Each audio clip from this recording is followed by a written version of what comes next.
Xavier said yesterday afternoon went well. Yeah, and how about you, Ayaka? What were you up to yesterday? After we split up, Ayato went to see Udex Nervillette at the Palais Mermonia. I was originally thinking of going with him, but he said he could manage it himself. He told me to go see the sights around Fontaine and to enjoy the local culture. So I rode the aqua bus with Yoimiya and visited the opera house on Aranias Island. Yeah, you wouldn't believe what we saw there! 2 mechanical puppets that were dancing together! You've already seen them, right? Yeah, those two! Amazing, aren't they? We sat and watched for quite a while. It was mesmerizing, like we could keep watching them forever. Oh, it was the same for us the first time we saw them too! Afterwards, we went swimming at the beach! Well, diving to be exact. It was the first time I ever breathed underwater! I held Ayaka's hand and we counted down together. 3, 2, 1, and then splash! We were beneath the waves.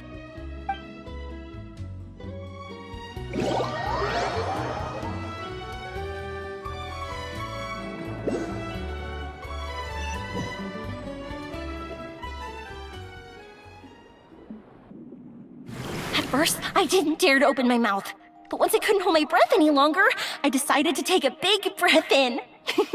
Turns out the water wasn't as salty as I imagined. It didn't really taste like anything at all. Before I knew it, I was breathing like normal down there. It was an amazing feeling. Ayaka said I was too nervous and needed to loosen my grip. She got used to everything way faster than I did. I knew that the Traveler could do it, so I had no doubt we could do it too. That helped me feel at ease as soon as we dove in. The underwater world in Fontaine truly is beautiful.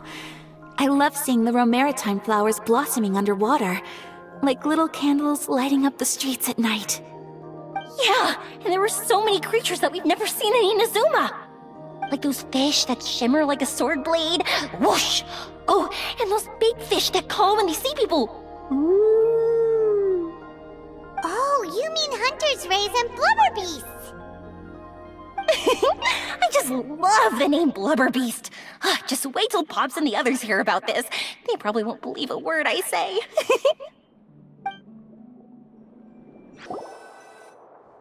Yoimiya was down there for quite a while. It was dark before we finally rode the aqua bus back to the city. I figured she'd want to sleep in today. Yeah, even I was worried that I wouldn't be able to get up. I still felt like I was drifting in the waves when I went to sleep last night. But as soon as I woke up today, I remembered that we'd all be shooting a film together, and I was ready to go. Speaking of the film, where's everybody else? My brother and Xavier were speaking to the restaurant owner about using the place as a filming location. They should be here soon. As for the others, We're here. Please excuse my tardiness. I just finished the Special Patrol's 6-mile morning jog. Wait, 6 miles? I'm so tired.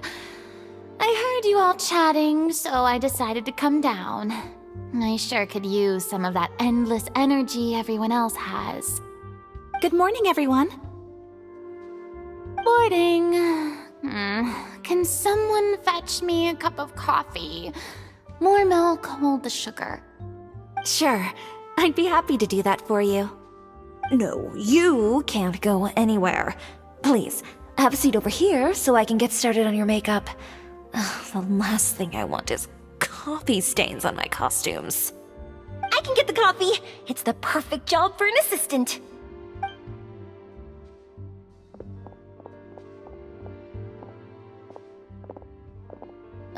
So much energy. Seriously, what's her secret? Oh, Yoimiya's always like that. But you sure look exhausted, Farina. It's because you're not used to waking up so early, huh? Of course not. I spent the whole night reading the novel from cover to cover. marking sections that either need to be omitted or adapted. Wow, Paimon didn't expect you to be so thorough. Well, I was the biggest star in all of Fontaine after all. It takes more than just a pretty face to earn a reputation like that. I know how to get serious when the situation calls for it.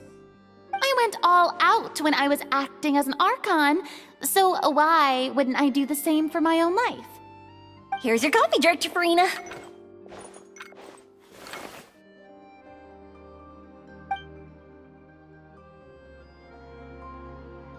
Oh, thank you. The sound of being called director and the aroma of coffee feels almost as refreshing as hearing the birds chirping in the morning. Ah, it seems everyone has managed to arrive on time. We've reached an agreement with the restaurant owner. We are free to use the second floor to shoot our film. Really? That's great! He is really looking forward to our film and hopes that providing his restaurant as a filming location will attract more customers. Well then, Mr. Xavier, I'll leave the rest to you. Okay, thanks. First, I'd like to introduce our new members. This is our prop manager, Veronique. She'll be in charge of all the film's props and items. And this is Bonneau, our lighting technician. He'll be in charge of lighting and illumination to set up each scene's atmosphere. Wow, sure feels like we have some real professionals joining the crew now. First of all, please allow me to first express my sincerest gratitude to everyone in the crew. When my investor informed me yesterday that he wouldn't be able to provide the funds, I really thought that this was the nail in the coffin for this film. I had no idea that I'd find so many people willing to help me on such short notice. Thank you. Thank you all from the bottom of my heart. No need to be so cordial, Mr. Xavier. We're all honored to be a part of this.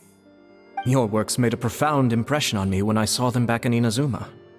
I am sure that someday, this film will be remembered as a prime example of cultural exchange between Fontaine and Inazuma. Yes, the story is the reason I agreed to join. I can't bear to even imagine what this film would look like without the very best director. Anyway, I would like to make a promise to everyone that as the producer of this film, I'll do whatever I can to ensure that everything goes as smoothly as possible. This is not just my film. It also embodies the thoughts and feelings of every person here, as well as the endless effort we are about to pour into it. So, without further ado, The Two Musketeers will officially begin filming now! You may take it from here, Director Farina. All right, listen up, everyone.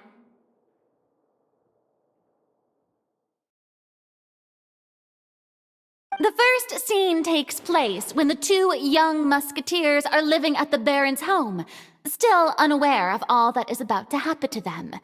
We'll need props and lighting to set the scene. Our lead actors can go get their makeup done, and extras, please take this time to go over your positions. Whoa, seems Farina's really kicking things into gear as the director. Is everyone clear? I don't want anyone traipsing around the set like umbrella finches. All right, cameras will start rolling as soon as the set is ready. Let's make a film that'll make some serious waves in Fontaine. Not the kind of waves that drown people. I mean, the good kind of waves. Seems like she's still a bit traumatized by that. Anyway, let's go see if there's anything we can do to help.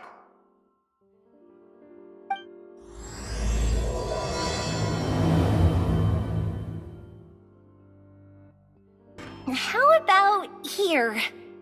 A little more to the left. You got it. Hey, Yoimiya, do you need a hand? No, I'm fine. You know, doing the lighting is kind of like designing a fireworks show. It's interesting to imagine what kind of atmosphere the lights will create. I heard that the Traveler will be operating the camera and Paimon will be the clapper loader, right? Those roles are just perfect for the two of you. Really? Is that because it'll be easy for Paimon to hold the clapperboard while flying? Well, sure, there's that, but that's not exactly what I meant. I just think that after all your journeys together, you two must have developed a super close bond and just naturally know how to work with each other. If I'm not mistaken, the director will want the cameras rolling as soon as the clapperboard goes clack. Oh, I see. It's amazing to see the magic behind filmmaking. Yoimiya, we need lights over there too. Oh, on it! I've got to get back to work. Chat with you later. Oh, it's exciting to see so many people working together to bring the film to life.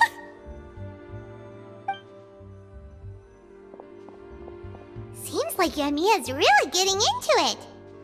But she was right. We do have a super close bond, don't we?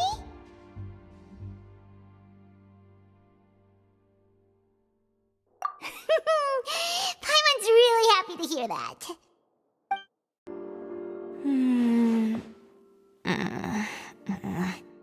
Ayaka has mentioned you to me before.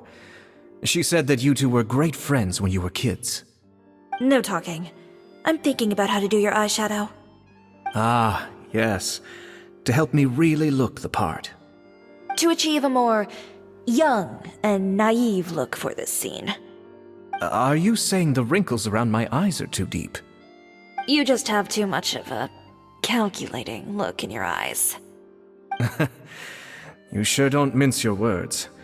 It seems you really haven't changed much. Quiet.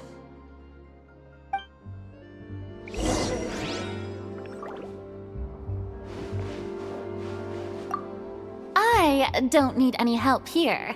Why don't you try asking someone else?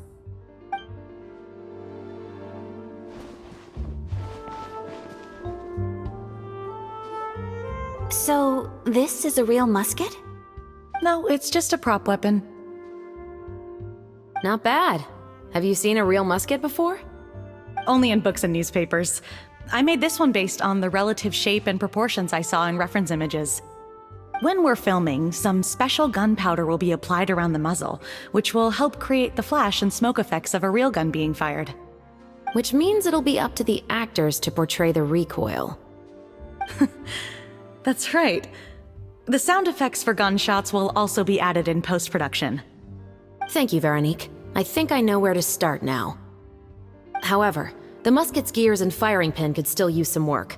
Adding some wear on the metallic components will make them appear more realistic. Also, be sure to rub the muskets with some oil each time before we start shooting. That'll give the impression that the firearms have been well maintained. Good point. You seem to know a lot, Miss Chevres. I assume you use these types of firearms on a regular basis? Yes, I perform routine maintenance on my weapons every day. Just like we as people need to eat and sleep, muskets need to be cleaned and maintained. I also perform similar care for my sword every day, and familiarize myself with its shape and weight, to the point where it feels like a natural extension of my body. Yes, this way, our weapons will never betray us in the heat of battle. Yes, well said. It seems we have the same philosophy on this topic. Oh, sounds like they found a common interest to talk about. Though these props differ from the muskets I use, I can still give you some pointers. Good. I look forward to your instruction. First and foremost, never point the weapon at anyone, regardless of whether it's a real or prop weapon or whether you're holding it or it's on the table. This holds for any time when you're not actively engaging an enemy. Okay, understood. When aiming the musket, extend your arm so that it's level with your shoulder, and use your eye to look down the weapon's sights. Like this? Not bad. Now, try saying your lines. This is the end of the road for you. Good. Now turn your body a little. That way, you'll give your enemy less of a target to work with. And relax your shoulders. Here, allow me to demonstrate. This is the end of the road for you. Excuse me, Miss Chiori. Director Farina, there's something I wish to discuss with you. Oh? What is it? Like this? Yes, much better. What do you think? I do see your point. But are you sure you wish to do this? I believe it would be most fitting. Well, if you insist. All right, I understand. Miss Ayaka, Miss Chevres, could the two of you please come over here? Huh? What's going on? Are we gonna start filming now? Let's go see. What is it? I have a question for you, Miss Chevres. Would you be willing to play the role of a musketeer? What? To clarify, I would like to turn over my role to Miss Chevres. But brother... Don't worry, Ayaka. I actually view this as a good thing. I was becoming troubled trying to set aside some time to speak to the staff at the Palais Mermonia.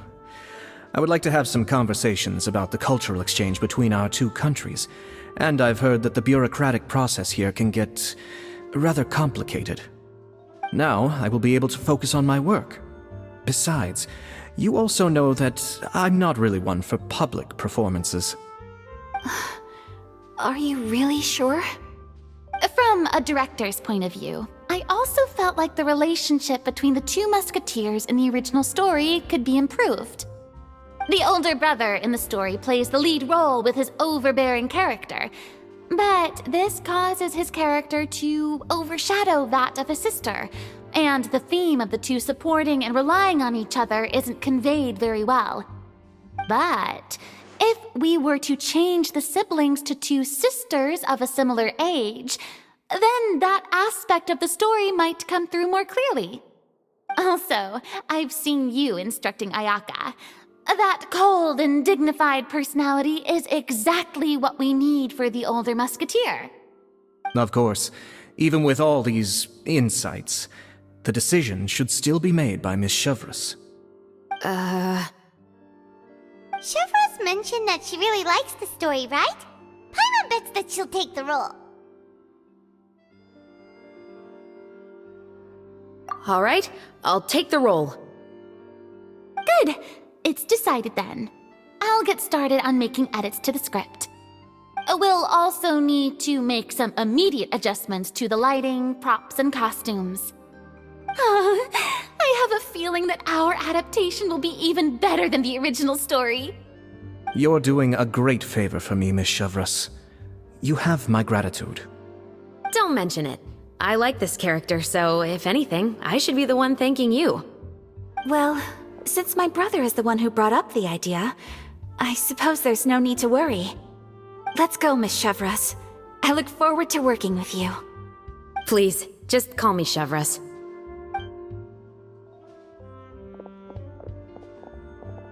Seems like you're really going out of your way to solve the problem I was having with your makeup. Surely you jest, Chiori.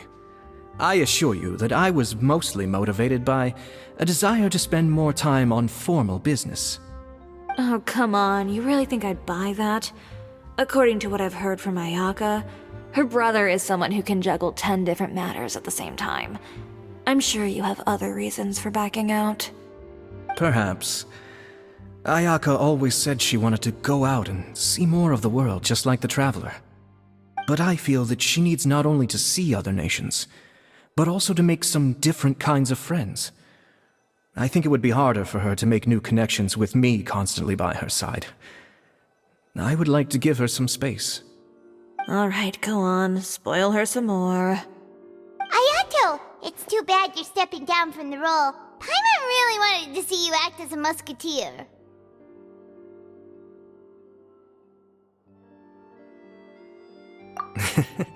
No need to poke fun at me. I'd wager that you also felt that I wasn't the best candidate for the role. It's a little hard for Paimon to imagine you saying those lines.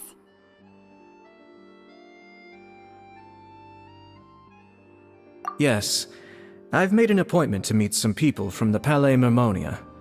Now, I will have some more time to prepare. Traveler, get the camera ready. Paimon, get the clapperboard. Actors, to your positions. We're about to start shooting the first scene. Go on now. And please take good care of Ayaka. Yep, don't worry.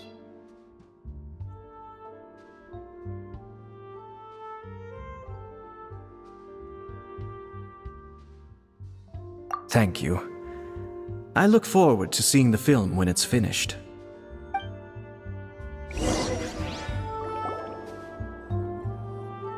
All right, now that we're all here, let me help set the scene for everyone.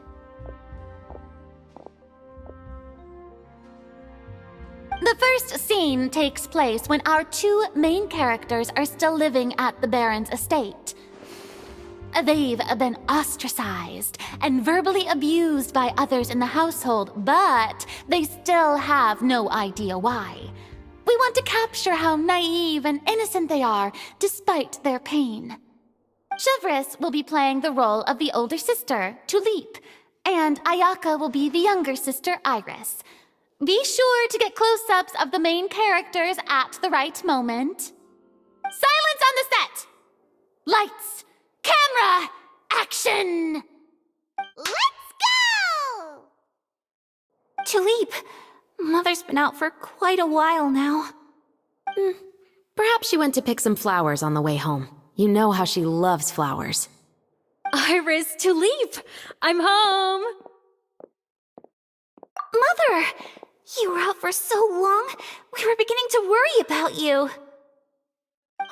I'm sorry, but I'm back now, safe and sound. Here, I brought your favorite treat, apple turnovers. Mother, what are those bruises on your hand? Huh? What bruises? Oh, I must have bumped into something while I was working yesterday. But I didn't notice them this morning. Then perhaps they're from when I accidentally tripped when I was out just now. By the way, did you have fun playing at home? What's the matter, Iris?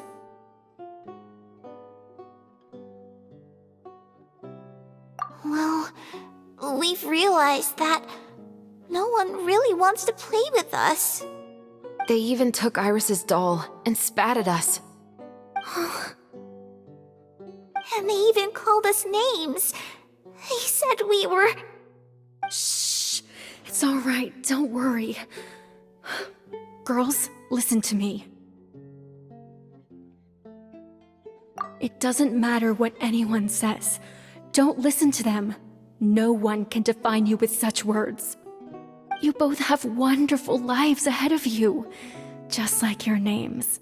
You will both blossom like beautiful flowers. Maybe your time to blossom hasn't quite come yet, but one day, you two will bloom more beautifully than anything else. Don't let the soil you're in now ruin your future beauty. Understand? My dear daughters. And cut! Not bad. The actors' emotions were all on point. Let's keep that take. Also, if our clapper loader could avoid shouting at the start of the scene next time. Oh, got it. Great. I was a little worried that my nerves would get the better of me. What about you, Chevres? I felt fine. The lines weren't too difficult at all. Seems like Farina must have adapted the role nicely. You two were great. I couldn't tell it was your first time acting in a film. You should have more confidence. Thank you for your encouragement. Positions, everyone! We'll move on to the next scene after we try a few more camera angles.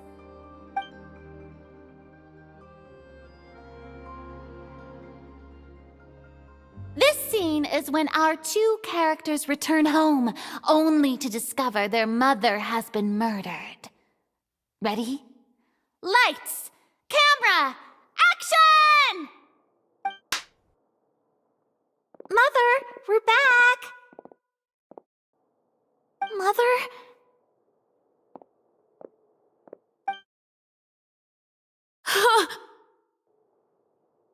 What's wrong, Tulip? Iris, stay away! Huh? Why? What's... Mother! Mother... She's...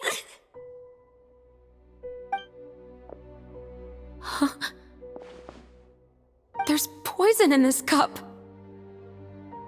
Huh? I could have sworn I've seen this kind of cup before.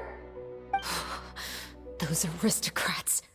They didn't even try to cover up their actions.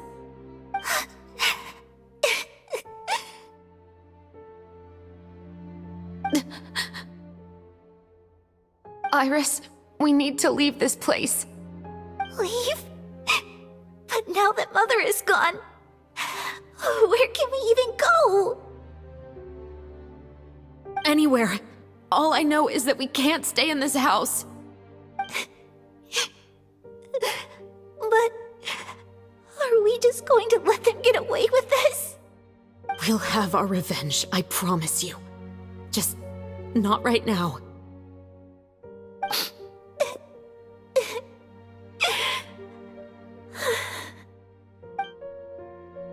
Come on, let's go.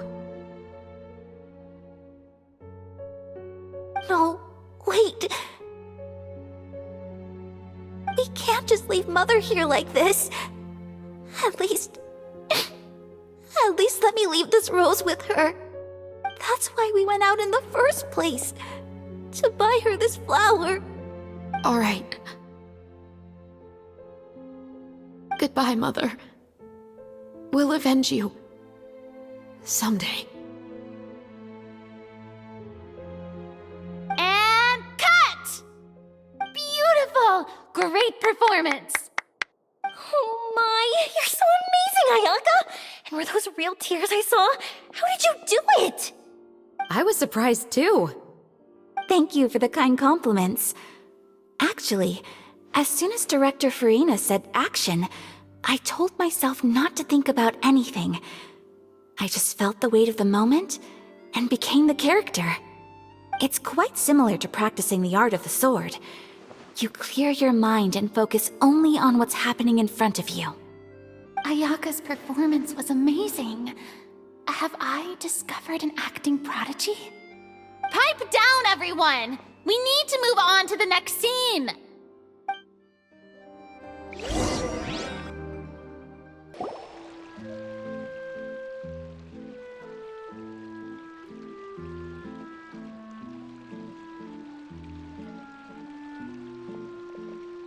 Huh? Are we done already?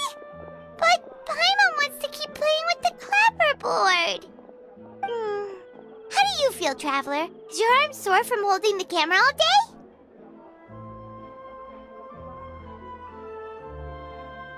Good work, you two. You too, Shivers. You were quite the actress today. I've read this novel many times before. I have a good grasp of my character's mindset. Anyway, do you remember my request from yesterday? Oh, right! We were having so much fun that Paimon nearly forgot! You have a case where the murders seem really similar to the cases in the novel, right?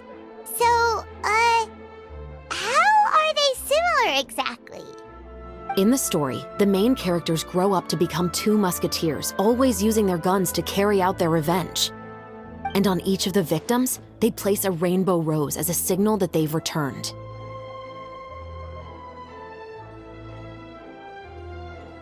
Yes, that's correct. We found rainbow roses just like in the novel. Seems like you're connecting the dots now. Oh, that does sound pretty concerning. Especially after seeing the script today. Oh, now Paimon can't stop wondering what kind of ulterior motive the murderer might have.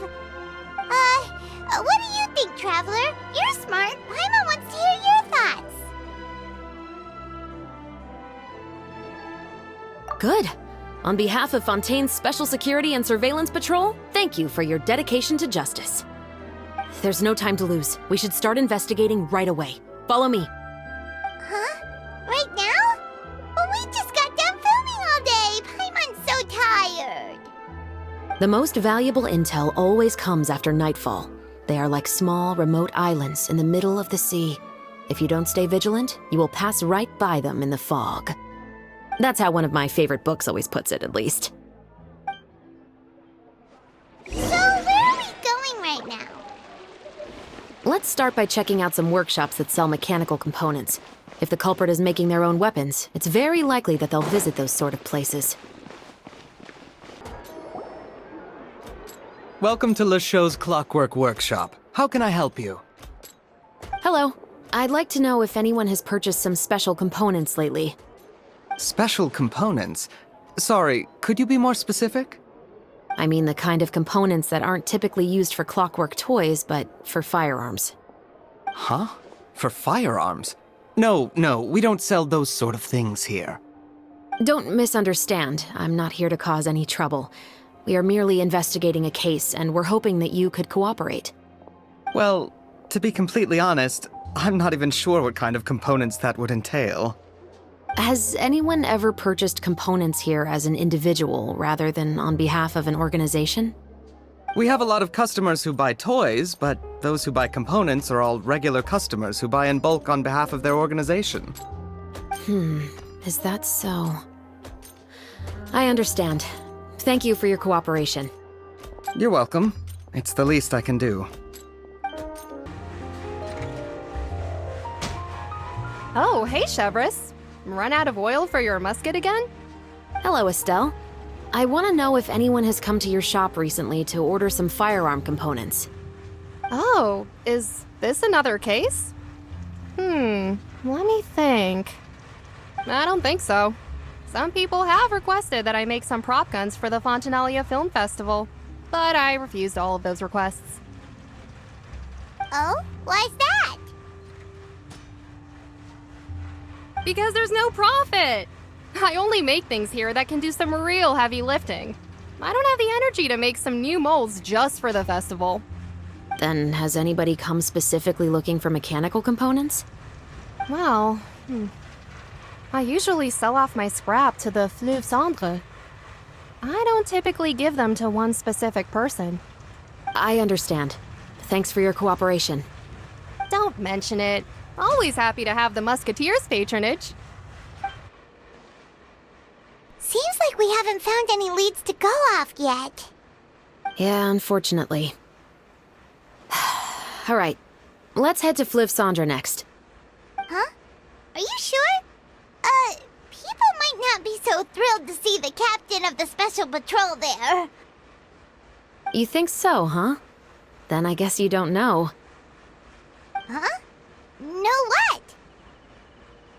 That I grew up in Fleuve Cendre. What's all this? Some broken planks and barrels, as well as some liquor bottles? Yes, but have a closer look, Paimon. Even though somebody has purposefully tried to clean them up, these are obviously marks from musket bullets. In other words, someone was here trying to improve their shot. They were using the barrels and bottles for target practice. Could it have been the killer? Your guess is as good as mine. Although many people at Fleuve Cendre own guns, few hide the fact from others. And even fewer would go to such lengths to hide markings from practice shots. Anyway, let's go. There might be more to this. Hello, I'd like to ask some questions. I don't know anything.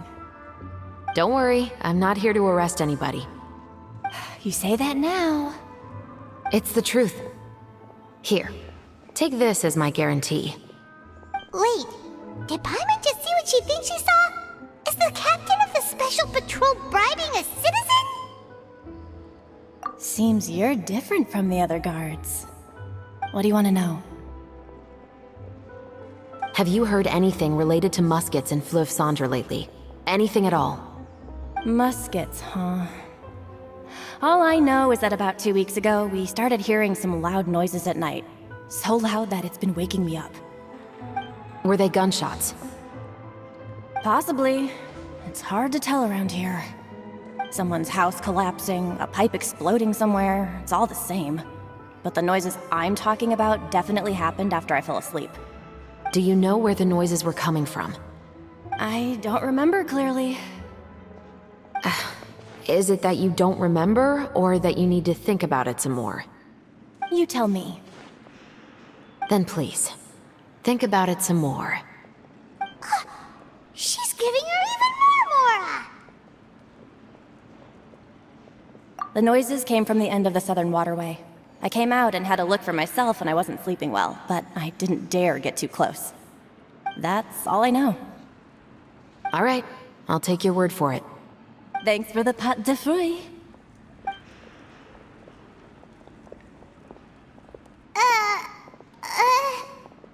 No need to be surprised. I grew up here, remember? I know how to get people around here to talk. Seems you catch on pretty quick. Now then, let's keep going. It's been a while, Tetro. Please, just get on with your request. I want to know if you've heard anybody talking about muskets lately. Information isn't free, you know. I've heard that bandits have been extremely active in the countryside recently, and they've been affecting the delivery of goods to Poisson. I can allocate some more manpower to help out with that problem. What do you say? You're still as helpful as ever. One of our men got drunk at dinner about a month ago and lost his gun. 3 days later, it turned up in the corner here. What's weird about that? He just forgot where he put it, right? This is Fleuve Cendre, my friend. Anything of value left in the tavern won't ever make it to the next day. But that gun turned out to be an exception. It didn't get any new wear and tear on it, and didn't even appear to have been fired. We were quite mystified as to what could have happened. I suspect it came back because the weapon was already known to the guards. You mean, a criminal was afraid the Marechaussee Phantom would use the shot marks to track them down? Maybe. But if that's the case, the culprit really took great care to avoid getting caught. I didn't say anything about a criminal. In Fleuve Cendre, knowing who was killed is as easy as knowing what clothes you're wearing today. It's the guy living in the east side, isn't it? I've never liked him. Every time he's here, he just orders a drink and sits there with a nasty look in his eyes. So, who was the one who lost the gun in the first place? Don't bother. Even if you ask, he wouldn't admit to owning a gun to some strangers. Not to mention the captain of the Special Security and Surveillance Patrol. He's right.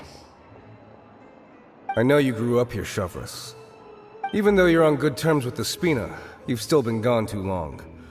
Not many people know you here now, and a lot of people don't like the Special Patrol. I know. So take my advice and don't show your face too much around here. It's for your own safety. I'll come and go as I please, and I'm afraid I'll be appearing more often due to my work. All right. Don't say I didn't warn you.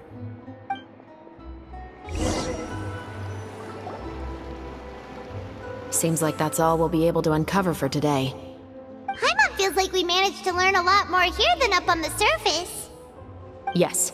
Assuming that everything we found is indeed connected to our suspect, then their timeline was probably something like this. A month ago, our suspect found a gun and took it home to disassemble it. Once he'd figured out its mechanics, he brought it back. In the following weeks, he used some parts to create his own makeshift musket, and took it to the Fleuve Cendre for target practice. Then, a few days ago, he found his target and carried out the murder. Once the deed was done, he left a rainbow rose on the body, just like the scene in the novel. That all makes sense to Paimon, but we're still no closer to figuring out the killer's identity!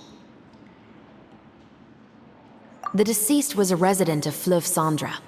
It's said that he was a poor, solitary man. Yeah, that's also something I'm trying to figure out. If we are indeed following the novel, and there's a story behind the murder, then this murder should be an act of vengeance. But according to our investigation, the deceased didn't have any enemies.